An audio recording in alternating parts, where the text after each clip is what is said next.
পাট ক্ষেত তো ভালোই ঘন দেখা যাচ্ছে, ভিতরে কি একটু দেখতে চাচ্ছি। আসেন। এই যে পাট ক্ষেতের মালিক, এদিকে আসেন। ইনি আবার কে? এই যে ভাই সাহেব, আপনি এখানে কি করছেন? বাড়িতে বাথরুম আছে, কিন্তু বাথরুমে তো শান্তি লাগে না, পাটের খেতে আইতে অনেক শান্তি লাগে। ও, হাঁকতে বসেছেন, ভালো কাজ করতেছেন। হাগুন হাগুন, এটা তো পাটের ক্ষেত কম, গুয়ের ক্ষেত বেশি লাগতেছে। চলুন আর একটু সামনে যাই, আমি আগেই জানতাম।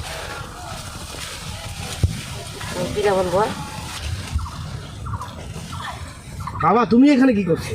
বাসায় বাথরুম আছে, জ্বরে বাইঙ্গা লিয়ে গেছে। আচ্ছা চলুন চলুন সামনে।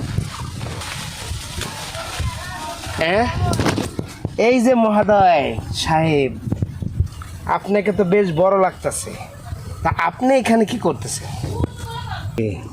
আরে ভাই, বাড়ির টয়লেট আছে, টয়লেটে শান্তি পাই না, এই জায়গায় অনেক শান্তি, রিল্যাক্স।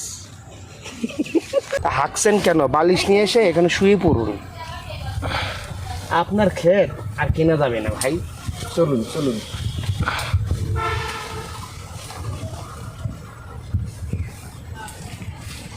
পাটের ক্ষেত কম, গুয়ের ক্ষেত বেশি লাগতেছে। চলুন।